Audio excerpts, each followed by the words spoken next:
এই যে আজকে বন্দিশা বাবার উরুস শরীফে উপস্থিত হয়েছেন, অনেকে জোহরের পর থেকে জিয়ারত করে করে বাড়িতে চলে গিয়েছেন। জোহর থেকে শুরু করে কেউ আসরের সময়, কেউ মাগরিবের সময়, র্যান্ডম এখনো কিন্তু মানুষ চলে যাচ্ছে, জিয়ারত করে করে চলে যাচ্ছে। কিন্তু আপনারা না গিয়ে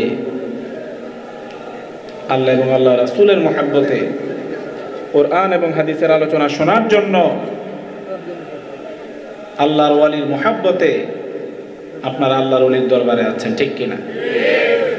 কারণ অন্য জায়গায় ইবাদত করা এবং আল্লাহর ওলির দরবারে ইবাদত করার মধ্যে পার্থক্য আছে কিনা?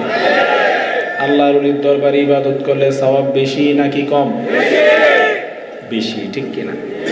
তো বলছিলাম আল্লাহ পাক সব ফেরেশতাদেরকে নিয়ে দিন রাত 24 ঘন্টা দয়াল নবীজির উপর, নূর নবীজির উপর দরুদ শরীফ পড়ছেন।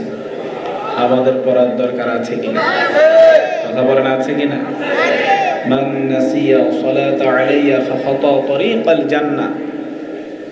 আমাদের নূর নবীজি নুরানি জবান মোবারক দিয়ে বলে দিয়েছেন, যে ব্যক্তি দুনিয়ার জমিনে আমি নবীর উপর দরুদ শরীফ পড়বে না, যে ব্যক্তি দুনিয়ার জমিনে আমি নবীর উপর দরুদ শরীফ পড়া ভুলে যাবে, কিয়ামতের দিন সে জান্নাতের রাস্তা খুঁজে পাবে না।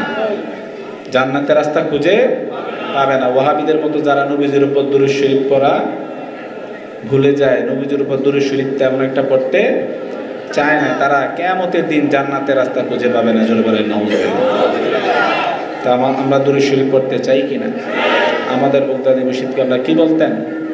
নামাজ দরুদ শরীফ, নামাজ দরুদ শরীফ, নামাজ দরুদ শরীফ বলতেন কিনা? ঈমানের পরেই হলো নামাজ, নামাজের পরেই হলো দরুদ শরীফ।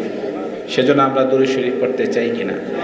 আমাদের দয়াল নবীজির আগে, আমাদের নূর নবীজির আগে লক্ষাধিক নবী রাসূল এসেছেন, গিয়েছেন। অন্য কোনো নবীর উপর, অন্য কোনো রাসূলের উপর আল্লাহ পাক সব ফেরেশতাদেরকে নিয়ে দরুদ শরীফ পড়ে নাই। আল্লাহ পাক শুধুমাত্র আমাদের নবীজির উপর, দয়াল নবীজির উপর সব ফেরেশতাদেরকে নিয়ে দিন রাত 24 ঘন্টা দরুদ শরীফ পড়ছেন।